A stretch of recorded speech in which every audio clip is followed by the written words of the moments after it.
donc notre série de TD. Et donc, on s'était arrêté à l'exercice 2, on avait donné quelques explications. Et je pense qu'on s'était arrêté à la dilatation. Alors, juste une petite remarque.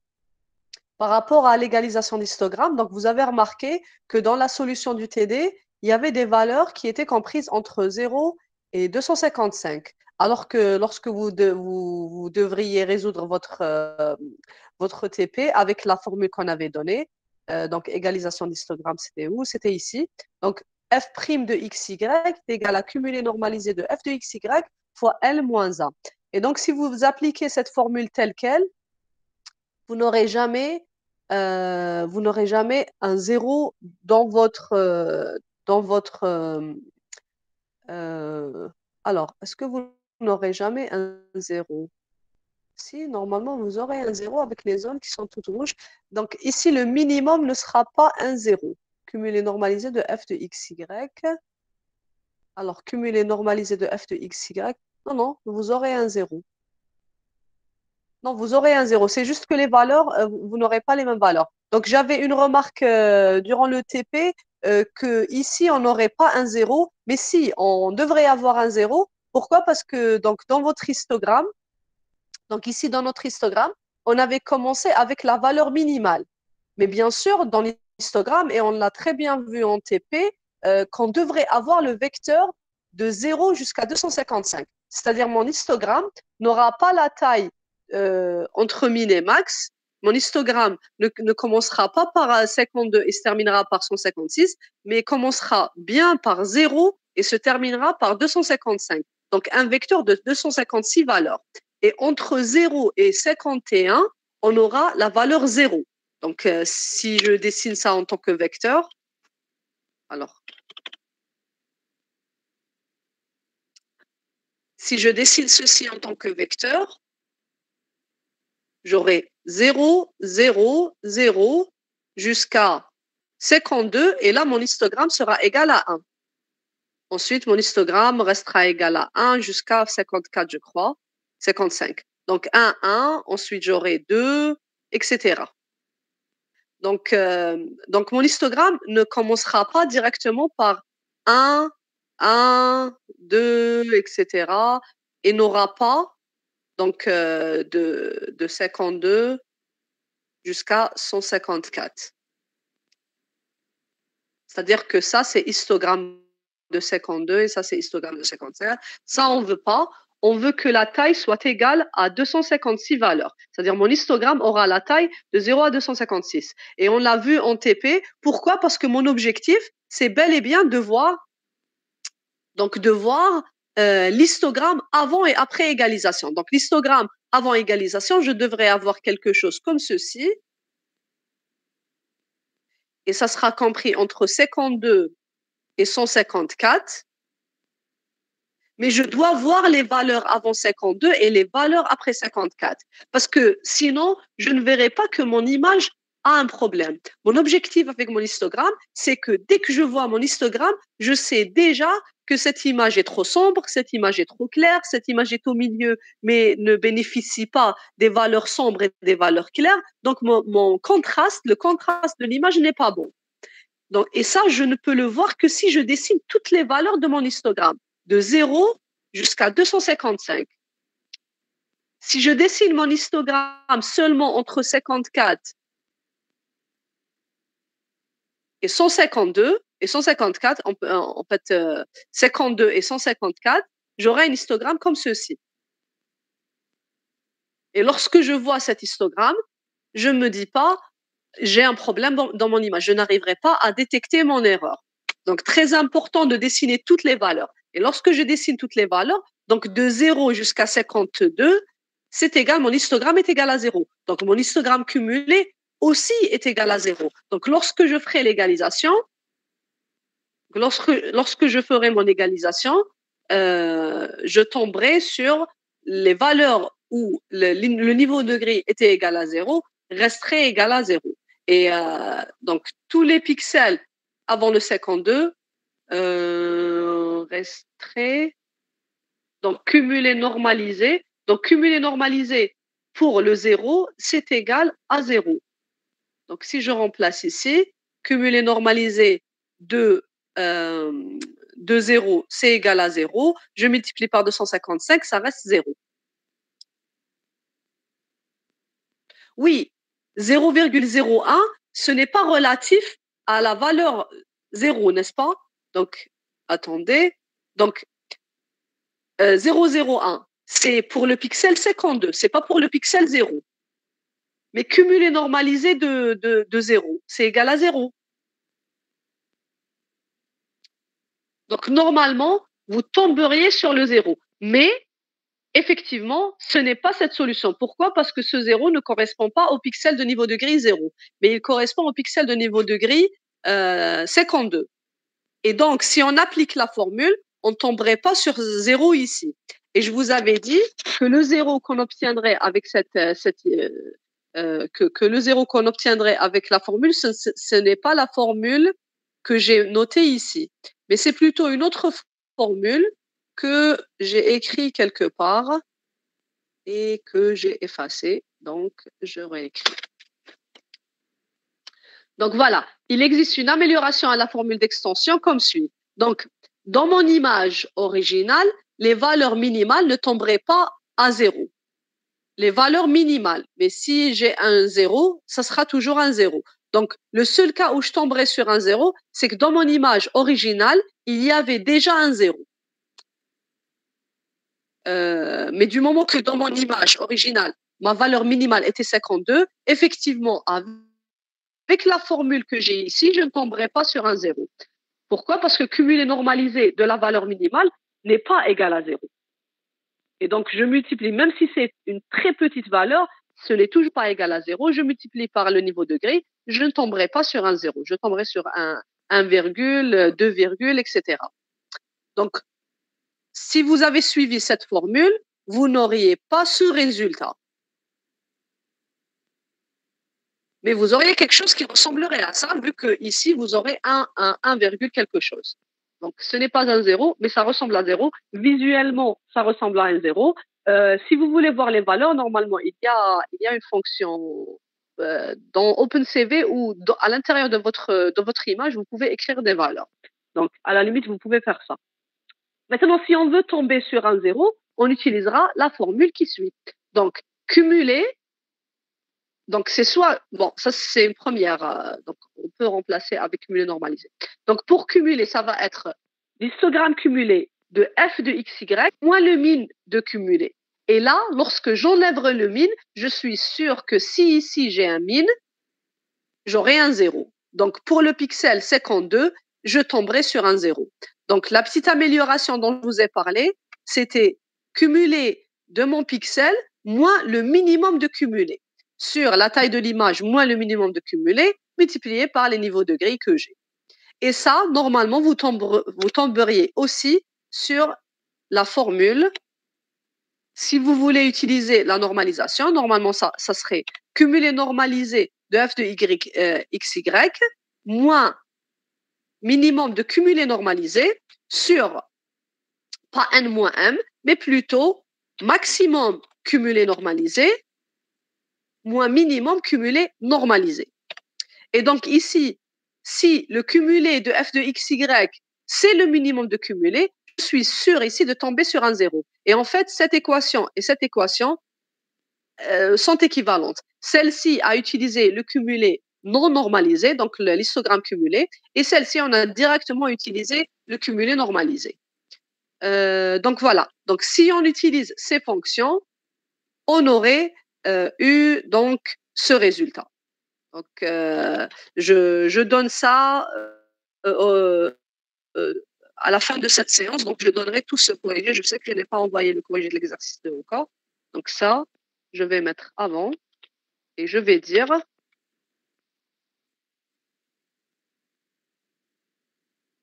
la formule suivante peut aussi être utilisée pour le même résultat.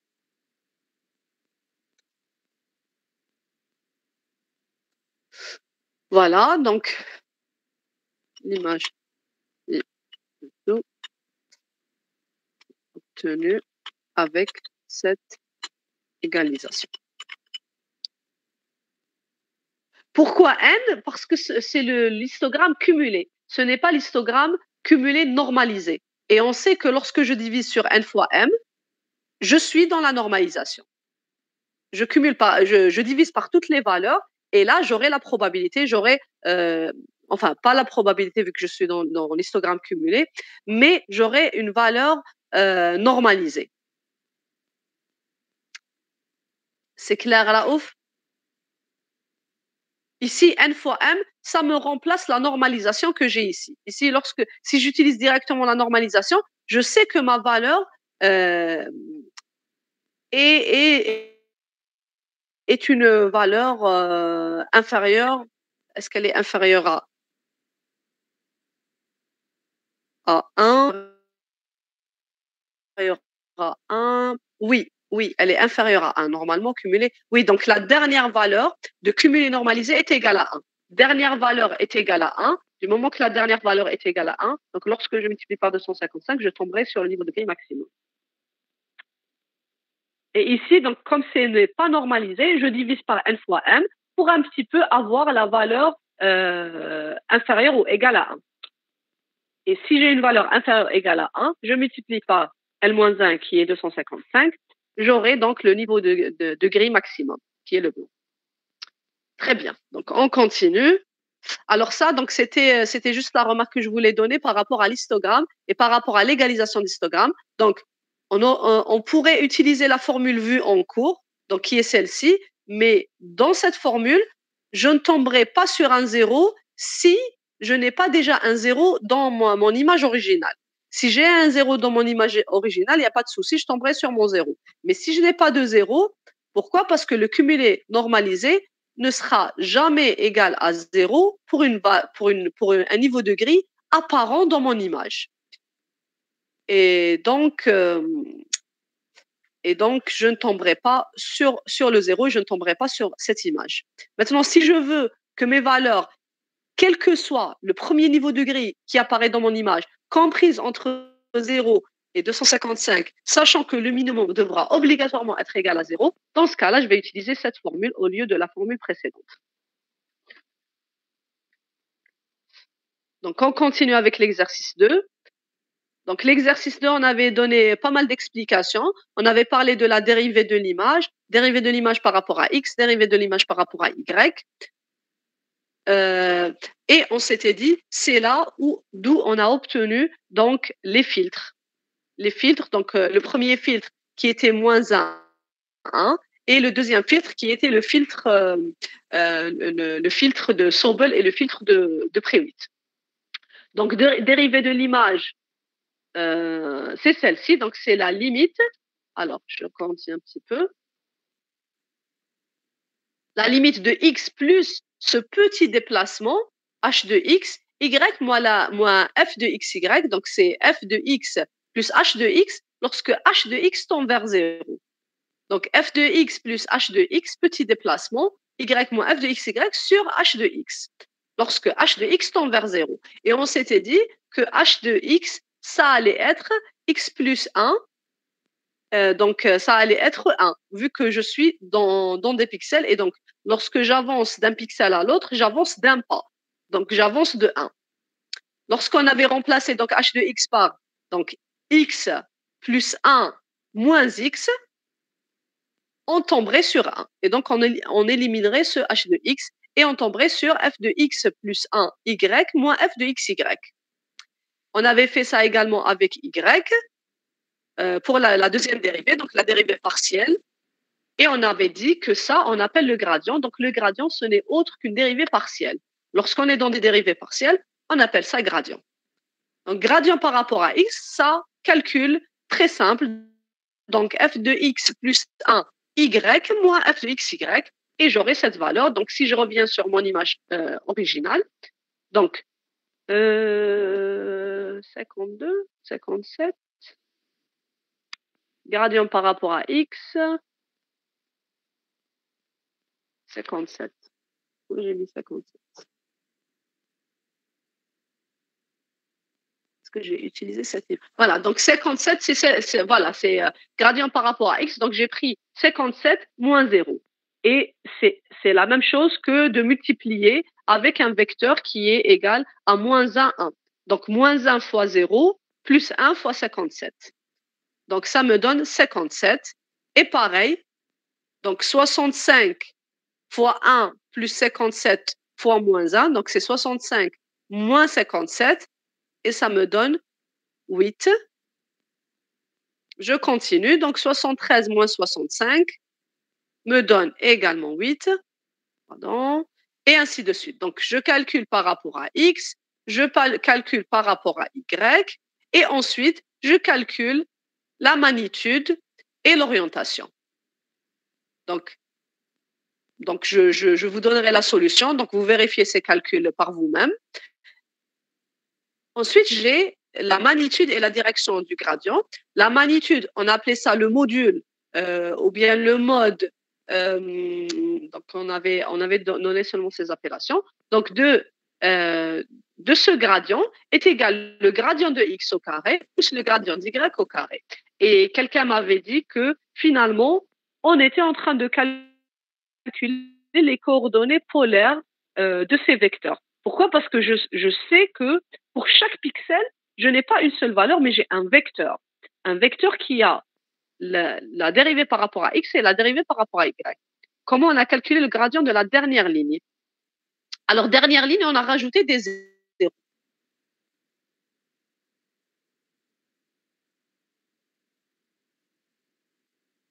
Zéro padding. Zéro. J'ai rajouté un zéro. Donc, 0 moins 146, 0 moins 206, 0 moins 130 et donc là aussi, donc j'avais dit que c'est un choix, soit le miroir, soit les zéros, soit vous dupliquez la première ligne, soit c'est la moyenne. Et c'est ce que vous allez voir si vous utilisez Deep Learning. Pour le zéro padding, vous pouvez utiliser d'autres types de padding. Donc, average padding, zero padding, duplicate, etc. Donc, par rapport à Y, on a fait la même chose. Donc, on a rajouté des zéros et on a soustrait le zéro par le dernier vecteur, par la dernière valeur. Donc, voilà, magnitude ou module. Donc, gradient X au carré plus gradient Y au carré. Donc, 12 au carré plus 57 au carré, bien sûr, racine. Donc, j'aurai la première valeur, etc., jusqu'à la dernière valeur.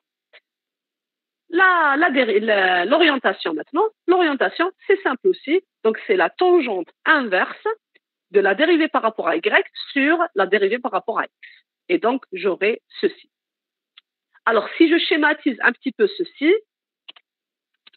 donc en fait, ça c'est mon image, ça c'est mon gradient par rapport à X. Oups. Donc, ça c'est mon gradient par rapport à X. Et ça c'est mon gradient par rapport à Y. Donc, en fait, ce qu'on est en train de faire en calculant l'orientation et la magnitude, donc je vais dessiner ma base orthonormale, donc X et Y. Et en fait, ce qu'on est en train de faire, c'est d'aller prendre, bon, donc je reviens sur ma première valeur. Donc, gradient Y est égal à 12, pour le gradient de X est égal à 57. Donc, en fait, mon premier vecteur, qui est le vecteur du gradient, pour le premier pixel, est égal à 12 et 57. Donc, en fait, moi, ce que je suis en train de calculer, c'est d'aller chercher mon 57. Je vais dire que mon 57 est là. Et d'aller chercher mon 12 qui est dans l'axe des Y. Donc, mon 12 est là. Et j'aurai un point. Donc, voici le point que j'ai. Et ceci est le point de mon gradient. Donc, mon gradient du premier pixel. J'ai bien vu que c'est un vecteur. Attention, ne confondez pas. Ce X et ce Y, ce ne sont pas les coordonnées dans mon image. Rien à voir. Parce que dans mon image, j'ai un certain X, effectivement, j'ai un certain Y, mais chaque X et Y m'a donné un vecteur du gradient. Donc maintenant, je suis en train de dessiner ce premier vecteur du gradient, qui est le vecteur de gradient de mon premier pixel. Je l'ai dessiné. Ensuite, je veux calculer son orientation et sa magnitude. Voici mon vecteur. Donc ça, c'est mon vecteur de gradient. Sa magnitude, c'est x au carré plus y au carré, racine. Et ça, on le sait depuis la théorie de Pythagore, depuis le triangle de Pythagore. Donc, j'ai calculé la magnitude. Maintenant, je calcule l'orientation. Et l'orientation, ce n'est autre que ce θ. Voici l'orientation de mon gradient. L'orientation, je la calcule par quel est l'angle qui me donne une tangente égale à y divisé sur x. Donc, 12 divisé sur 57 me donne une certaine valeur. Quel est l'angle qui a cette valeur? Qui a cette valeur pour sa tangente. Et c'est pour ça que j'utilise l'arc tangente. Donc, si vous revenez à votre géométrie de première année, de deuxième année, vous allez comprendre pourquoi on utilise donc la dérivée par rapport à y divisée sur la dérivée par rapport à x pour avoir donc l'angle. Et ça, c'est vraiment c'est Pythagore. Donc, j'ai obtenu, donc j'ai fait ça, donc j'ai dérivé par rapport alors, pour l'angle, donc dérivé par rapport à y sur dérivé par rapport à x, j'obtiens une certaine valeur et je calcule sa tangente inverse. C'est-à-dire, quel est l'angle qui me donne cette valeur pour la tangente. Et je trouverai donc ces valeurs. Donc, 11,86, 63, etc. Donc, ici, c'est en degrés. Normalement, je n'ai pas converti en pi. Donc, ça, c'est des degrés. Maintenant, voilà. Est-ce que c'est clair déjà par rapport à la dérivée, par rapport à x, par rapport à y, la magnitude et l'orientation? Parce que ça, c'est ce qu'on va implémenter pour notre prochain TP, Inch'Allah. Pas de questions jusqu'ici? Très bien. Donc, s'il n'y a pas de questions, on continue. Et on continue avec... alors, j'éloigne un petit peu le téléphone parce qu'il me gêne. Dites-moi si vous m'entendez toujours. Est-ce que ça va, le son? Est-ce que le son est bon? Oui, très bien. Parfait. Donc, je continue maintenant avec la binarisation. La binarisation, c'est un problème très, très pointu en traitement d'image et analyse d'image. Pourquoi? Parce que lorsque je veux binariser une image, je dois avoir un seuil. Et en fait, c'est quoi la binarisation?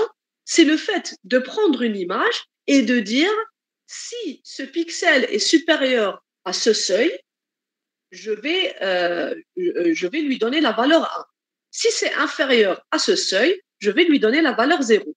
Et de cette façon, mon image ne sera plus en niveau de grille, mais sera une image qu'on va appeler une image binaire. Binaire, c'est-à-dire 0 ou bien 1.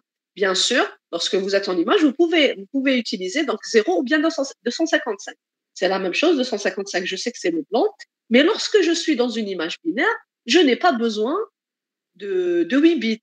Combien de bits j'aurais besoin si je veux représenter une image binaire? Une image qui ne contient que des 0 et des 1. Un bit, exactement. J'ai besoin d'un seul bit. Et donc, c'est utile pour moi. C'est utile d'avoir une image binarisée, non seulement pour le stockage, mais pour un autre traitement. Le premier traitement qui peut nous venir en tête, c'est le traitement des images de texte, et plus précisément des manuscrits. Donc, en fait, si on cherche un petit peu, alors,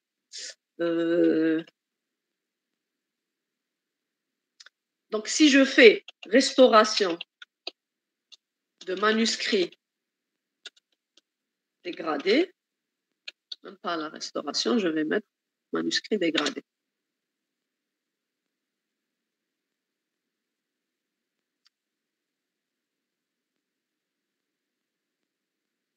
Donc voilà, par exemple, cette image.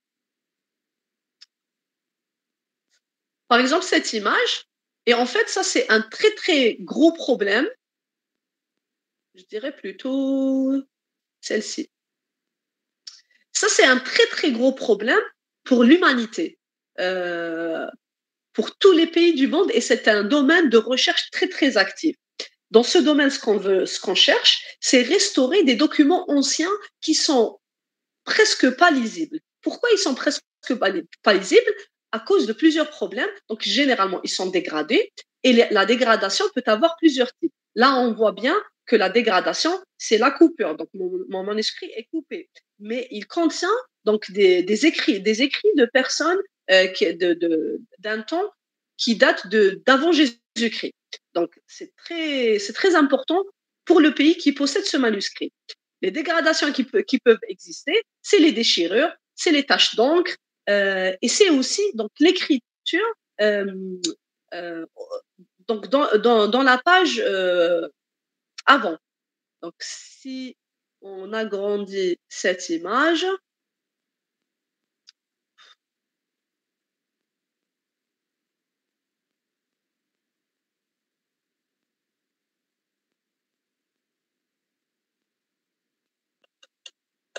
voilà. Donc, si j'agrandis cette image, je vois qu'il y a des tampons, qu'il y a un schéma ici. Et il y a une écriture ici. Donc, l'objectif, c'est quoi? C'est de séparer cette écriture de cette écriture. Pourquoi? Parce que cette écriture n'est pas forcément écrite sur le recto de ma page. Ça peut être écrit dans le verso de ma page. Donc, cette partie de mon image, ce petit dessin, ce n'est pas ce que je cherche. Je veux isoler ce texte qui fait partie du foreground. On appelle ça le foreground et ça, on appelle ça le background. Donc, parmi les méthodes pour séparer le foreground du background, la binarisation. Et la binarisation, ce qu'elle me propose, c'est de dire, voilà, les pixels du foreground vont avoir la valeur 1 et les pixels du background, donc ici, vont avoir la valeur 0. De cette manière, j'ai séparé cette partie de cette partie et je ne garde que le texte qui m'intéresse. Une fois que j'aurai fait ça, donc binariser, garder seulement le texte que j'ai, là, je peux aller vers d'autres algorithmes de reconnaissance d'écriture, par exemple, des OCR, Optical Character Recognition, et ainsi de suite. Donc ça, c'est parmi les utilités de la binarisation. C'est parmi les utilités les plus intéressantes. On a aussi une utilité de la binarisation par rapport à la séparation de molécules, de cellules, de noyaux, etc. Donc, je suis dans une image biologique et je veux avoir seulement le noyau des cellules. Peut-être pour faire une analyse, voir si c'est des cellules tumorales, si ce n'est pas des cellules tumorales, et ainsi de suite. Donc voilà, parmi les utilités de la binarisation. Le problème avec la binarisation, donc vous le voyez bien, quelle est la valeur de pixels que je vais donner et dire si c'est supérieur à ce seuil. Qu'est-ce qui va différencier cette écriture de celle-ci? Et là, très souvent, c'est empirique. Je vois mon image, je fais des tests et je choisis mon seuil. Donc, dans cet exercice, on a choisi un seuil qui est égal à 70, juste un petit peu pour exprimer comment se fait la binarisation. Donc, le seuil est égal à 70, mais pas pour l'image, pour le gradient de l'image. Donc, je reviens sur mon gradient, sur la magnitude, pardon, du gradient. Donc, je reviens sur l'image de magnitude de gradient et je vais dire, là où mon pixel est supérieur à 70, c'est ce qu'on a donné comme seuil, je donne la valeur 1. Donc, je cherche, est-ce que c'est supérieur à 70? Non, je donne 0. Supérieur à 70? Non, je donne 0. Supérieur à 70? Non, je donne 0. Supérieur à 70? Oui, je donne un 1 ici, un 1 ici, un 1 ici. Donc, j'ai 1, 1, 1, 1, 1. Et ici, les 3 premiers pixels, c'est des 0. Je reviens sur ma binarisation. Effectivement, donc les 3 premiers pixels, c'est des 0. Et les 5 derniers pixels, c'est des 1. Et je fais ça pour toute mon image, pour toute mon image de gradient. Donc ici, j'ai fait la binarisation, non pas sur l'image originale, mais sur le gradient. Pourquoi j'ai fait ça en fait? Je me suis dit que lorsque la magnitude du gradient, lorsque le module du gradient est important, je peux être sur une zone importante de mon image. Et là, ce n'est pas, comme on a vu tout à l'heure pour l'exemple d'extraction, donc de fond, du background, du foreground, mais ici, c'est un peu quelque chose qui va s'orienter vers la détection de contours. Donc, le gradient, on avait dit qu'il va me donner la première dérivée, c'est-à-dire le changement intense entre un pixel et son voisin. C'est ce que m'a donné le gradient. Le gradient me l'a donné par rapport à X et par rapport à Y. J'ai calculé la magnitude pour mesurer l'intensité de ce changement. Donc ici, la magnitude ou le module de mon gradient, il est en train de me donner l'intensité du changement par rapport à X et par rapport à Y en même temps. Et vous voyez que j'ai élevé donc le gradient de X au carré plus le gradient de Y au carré, j'ai fait la racine et j'ai eu un seul scalaire. Donc, je suis en train d'analyser les deux directions de gradient en même temps. Et ça, c'est l'information que me donne la magnitude. Donc, la magnitude est en train de me donner une information qui dit que, voilà, donc dans ces pixels, il y a eu un changement d'intensité dans les pixels de l'image originale, dans la direction X et Y, mais il n'était pas aussi important que ça. Donc, il était inférieur à 70. Mais ici, donc, le changement d'intensité est très élevé. Donc, en quelque sorte, dans mon image, je suis en train de détecter des contours. Donc, j'ai fait ça et j'ai appliqué donc la binarisation sur la magnitude du gradient. J'ai obtenu cette image. Là, maintenant, ce que je peux faire avec cette image, peut-être que cette image m'a donné une forme qui n'est pas adéquate. Peut-être qu'ici, j'ai fait un seuillage, j'ai extrait les contours de mon image, mais le contour, peut-être qu'il n'est pas fermé. C'est-à-dire, si j'ai par exemple une image comme ceci, donc ça, c'est mon image. Et en fait, donc, j'ai donné du noir au background. Donc, le noir,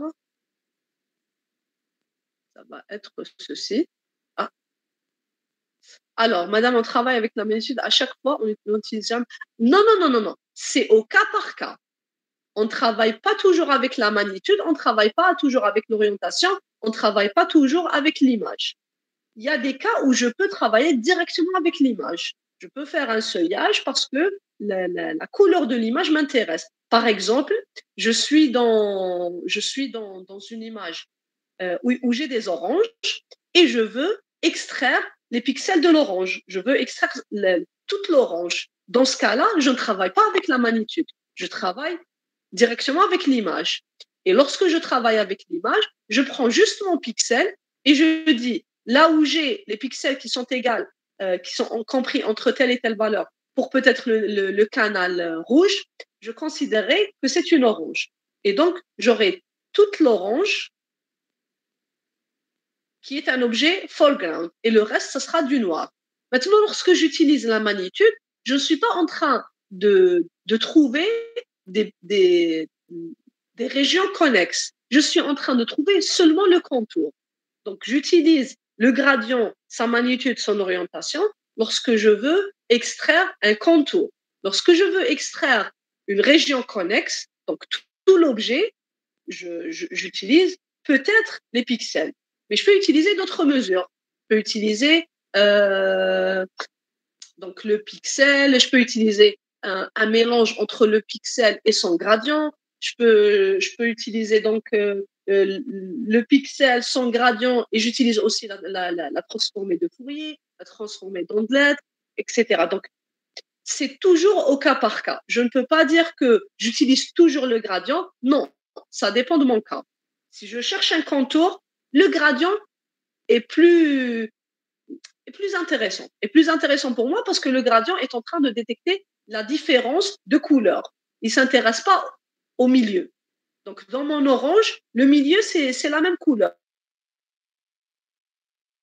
Donc, si j'utilise le gradient, je ne trouverai pas toute l'orange. Je trouverai seulement le contour de l'orange parce que c'est là où il y a eu un changement. Donc, si je veux trouver toute l'orange, je travaillerai avec toute mon image et non pas mon gradient. Est-ce que c'est clair?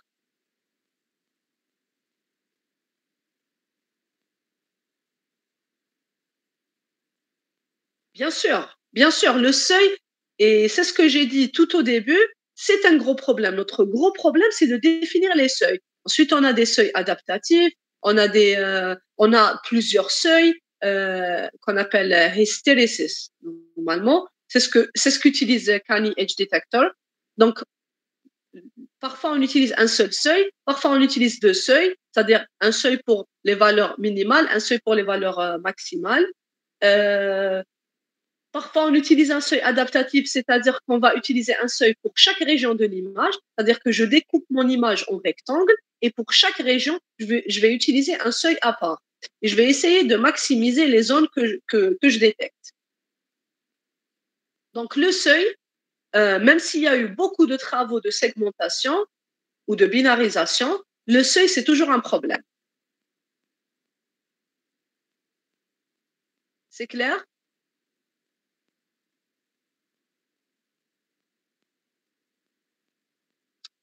Donc, ici, on avait dit que j'ai utilisé la magnitude du gradient pour transformer donc mon image en image binaire. Une image binaire, on a dit que ça serait du blanc sur du noir.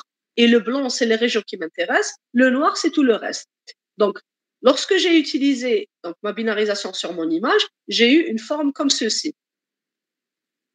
Et on suppose que ça, c'est un noyau. Je suis sur une image médicale et j'ai envie d'extraire les noyaux de mon image.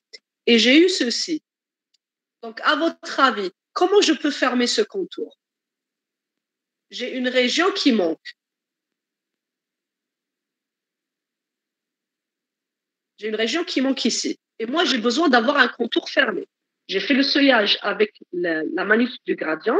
Donc, j'ai trouvé seulement les zones de différence. Et j'ai trouvé qu'à l'intérieur de mon noyau, la couleur était similaire. À l'extérieur, la couleur était similaire. Mais c'est là que mon gradient m'a donné une grande intensité. Voilà. Donc, dilatation. Est-ce que c'est la dilatation ou est-ce que c'est l'érosion? Je veux fermer ce contour. Très bien. Très bien, je vais utiliser, par exemple, il y a beaucoup d'exemples pour la fermeture de contour, mais parmi les méthodes, je peux utiliser la dilatation. La dilatation et non pas l'érosion. La dilatation. Pourquoi la dilatation? Parce que la dilatation, c'est le et logique. C'est là où je prendrai un rectangle qui est l'élément structurant, qui aura une certaine forme. Donc, je reviens sur l'élément structurant. Et en fait, pour cet élément structurant, je vais mettre en rouge, je vais dire, voici mon élément structurant. Et s'il y a un seul pixel à l'intérieur de mon élément structurant qui est égal à 1, tout le rectangle, qui est l'élément structurant, va être égal à 1. Et donc je vais utiliser un et logique et je vais colorer tout l'intérieur de mon rectangle avec la couleur blanche.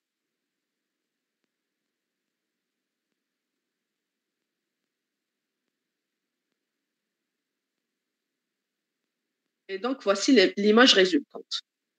Donc, dans l'image résultante, j'ai fermé mon contour. Donc, la dilatation, comme on a vu en cours, c'est un et logique. Je définis mon élément structurant et j'applique le et logique. Donc, voici l'élément structurant et je l'applique sur mon image, ligne par ligne. Alors, pourquoi j'ai autant...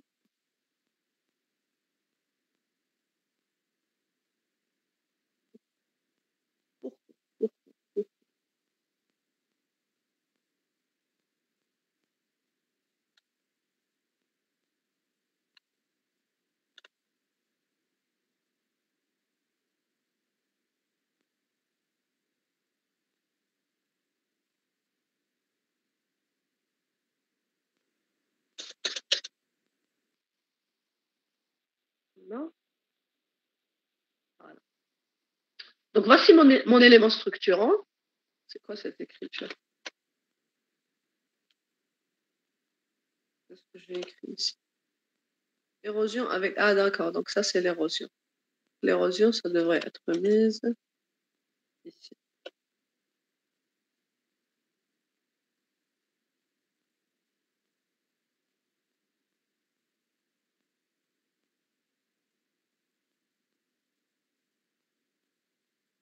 Voilà, donc voici mon et logique.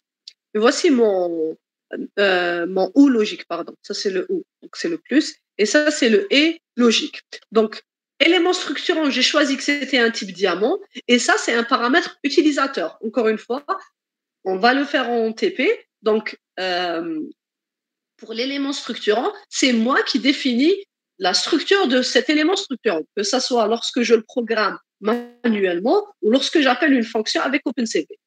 Donc, OpenCV va nous demander de définir l'élément structurant, donc le type de l'élément structurant, et donc c'est ce que je vais appliquer donc, sur mon image. Donc, je prends l'élément structurant et je l'applique donc pas par pas. Et j'avance pas par pas. Donc, j'applique sur le premier diamant de mon image, je trouve un 1 ici. Donc, si j'ai un 1 ici, donc tout le reste va être égal à 1. Et donc, je mets des 1 ici. Alors, plus 1. Non, ici, c'est des 0. Hein. Non, le plus, c'est des 0.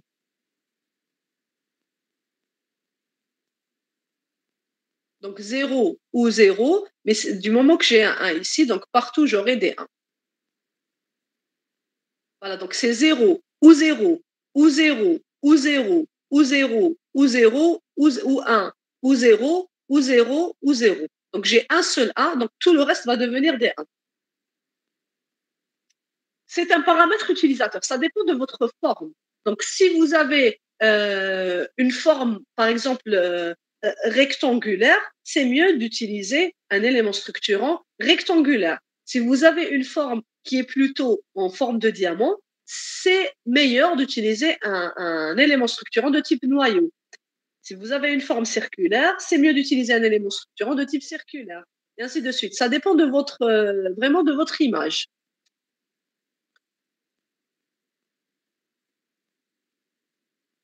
Et c'est toujours, donc, on revient au traitement d'image, à l'analyse d'image. Donc, dans le traitement d'image et dans l'analyse d'image, beaucoup d'algorithmes sont empiriques. C'est-à-dire que je ne peux dire que je choisis tel seuil ou je choisis tel élément structurant sans avoir connaissance de ma base de données, ou de mes images. Et c'est au moment où je vois mes images que je me dis, voilà, je vais utiliser tel élément structurant parce que ma forme est rectangulaire ou parce que ma forme est de type losange ou autre.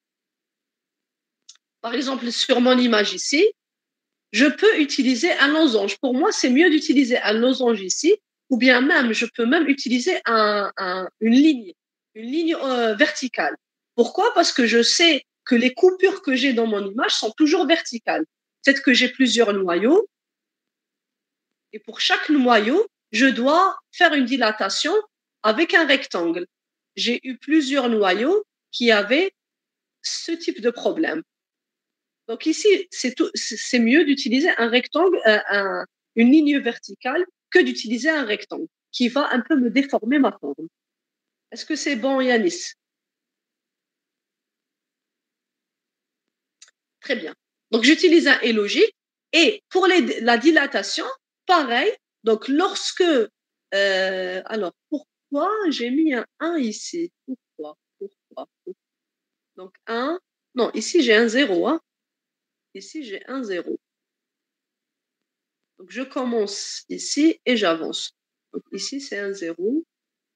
Ensuite, un 1 ici, un 1 ici, ça c'est bon. Un 1 ici, jusqu'à la fin, ça c'est bon. Voilà. Donc, je ne garde un 0 que dans le premier élément. Et vous voyez qu'ici, si j'avais utilisé un élément structurant de type rectangulaire, j'aurais ici aussi changé ce 0 vers un 1. À droite du 0, c'est aussi un 0. Celui-ci, non. Celui-ci, c'est un 1. Vu que j'ai placé donc mon élément structurant, je l'ai placé sur ces 4 pixels. Donc, tous les pixels, du moment que j'ai un seul pixel blanc, tous mes pixels deviendraient des pixels blancs.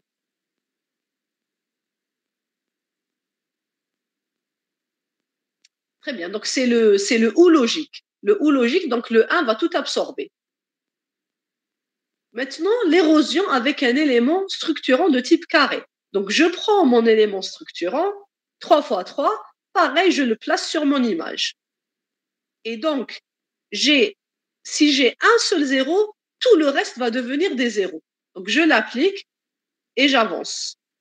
J'applique ici et j'avance. j'applique ici et j'avance.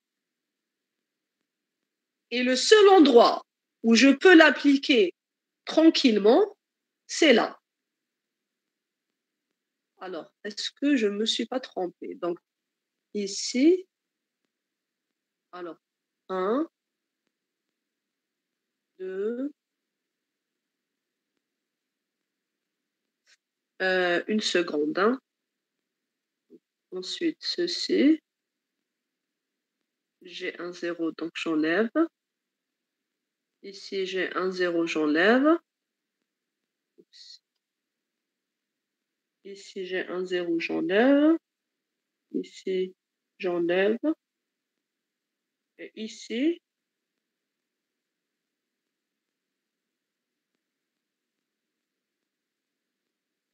normalement, je devrais avoir des 1. Donc, 1 et 1.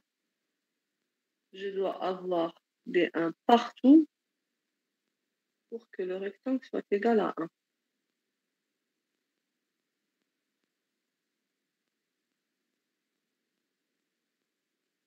Donc, 0.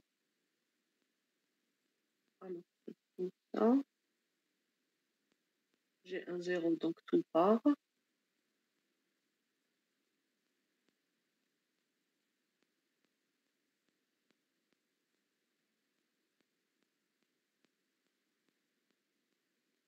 Mhm.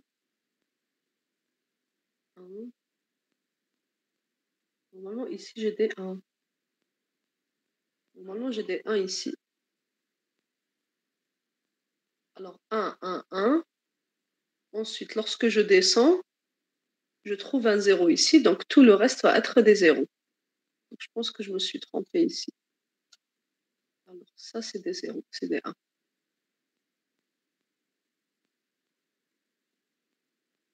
Voilà. Ensuite, je descends. Donc, érosion, si on a un seul 0, tout le reste va être des 0 vu que c'est le et logique. Voilà, Madame, normalement, ça, c'est bon. Oui. madame, si on fait le carré dans le coin en haut à droite, Donc, décalé, ici, non, en haut à droite. à droite, oui. Décalé d'une case, madame, vers la gauche. Vers la gauche. Oui, Donc ici, madame, les deux 1, donc le fort, oui, il saute aussi. oui. Ça saute, effectivement. Donc, ça, tout ça saute. Donc il Mais, reste juste le 1 du coin, non? non, parce qu'on est en train de se déplacer par rectangle. Donc, si on est là, tout saute, effectivement. Mais lorsque j'avancerai avec un pas, ici, je récupère parce que j'ai des 1 partout. D'accord, donc c'est ordonné, madame, c'est par ordre. C'est ordonné, donc j'avance. Donc à D'accord. chaque fois, je travaille toujours sur l'image originale.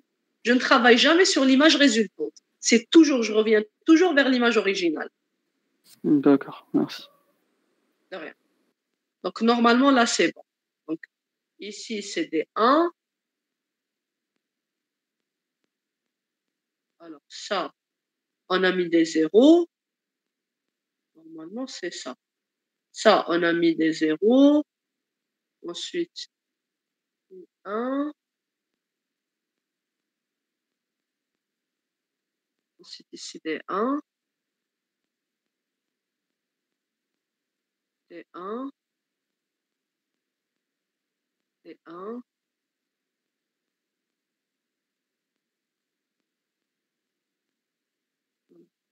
Mhm. Est-ce que ici j'aurai des 1?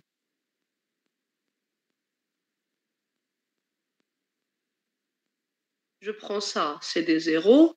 Je prends ça, c'est des 0. Je prends ça, c'est des 1. Donc normalement, ici aussi, j'ai des 1. Je prends ça, c'est des 1. Je prends ça, c'est des 1. Donc, normalement, je devrais avoir ceci.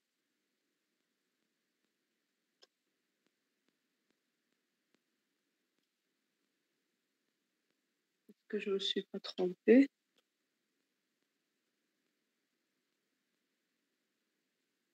J'arrive ici, c'est des 1. Ici, c'est des 1. Ici, je n'ai pas le droit, c'est des 0.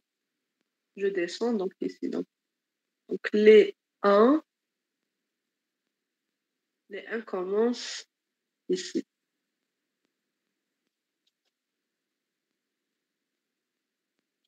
Voilà. Donc normalement, c'est ça.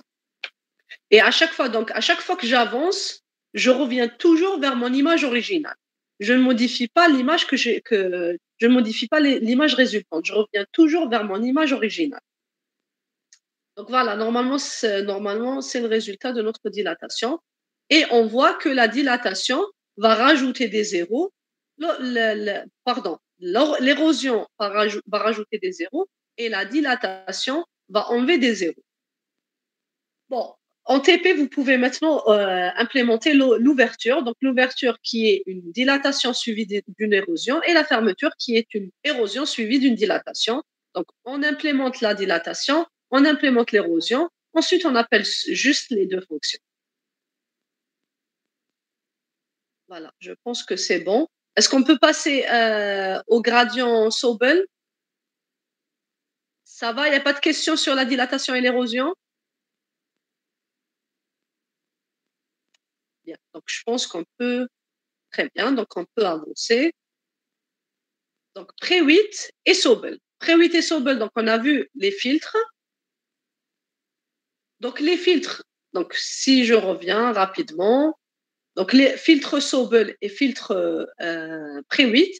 Donc Prewitt et Sobel, donc Prewitt X, Prewitt Y. Donc je remplace le C par 1. Sobel X, Sobel Y, je remplace le C par 2.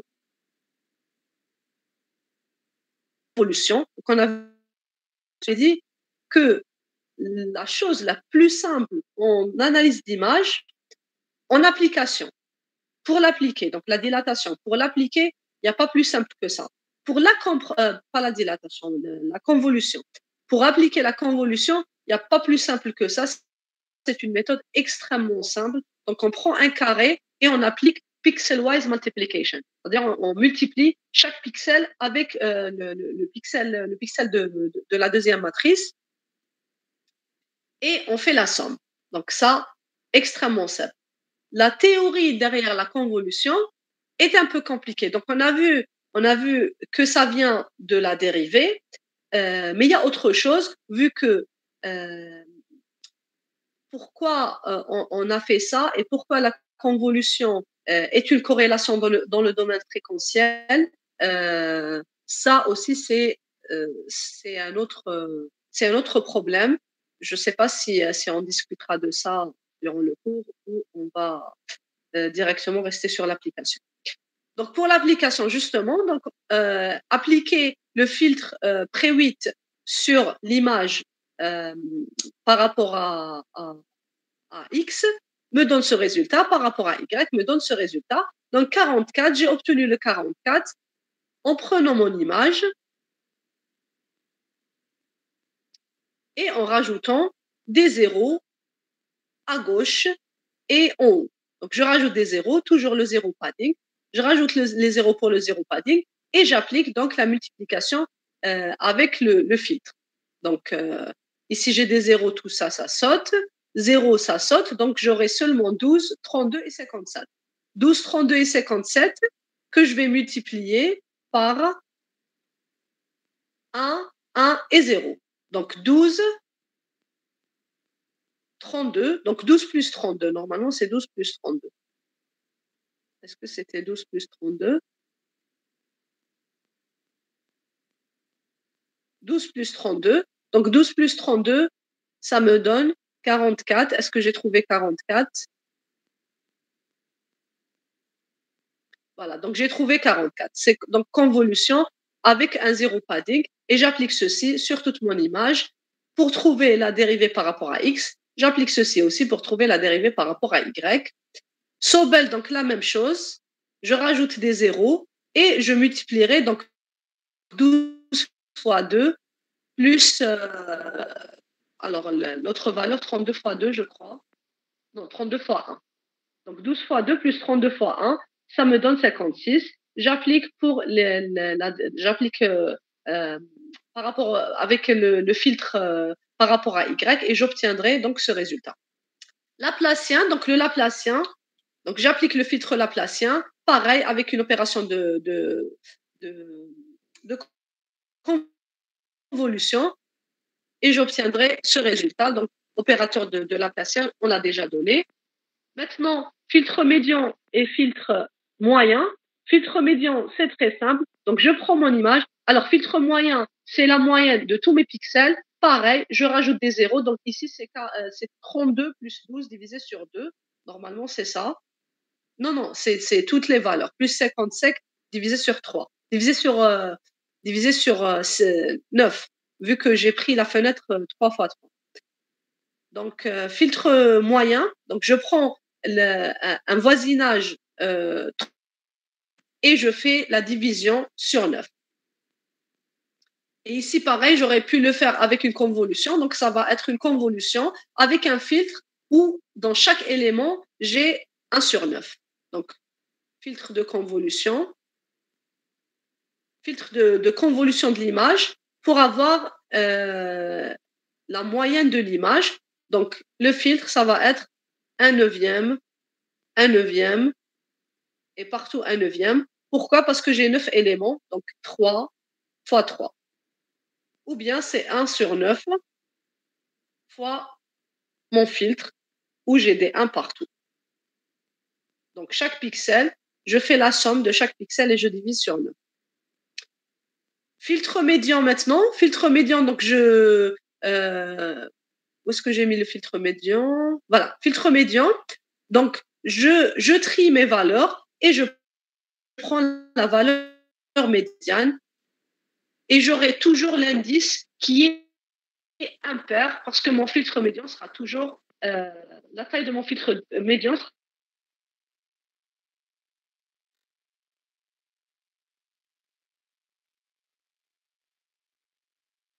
toujours une taille impaire parce que je prendrai soit 3 fois 3, soit 5 fois 5, soit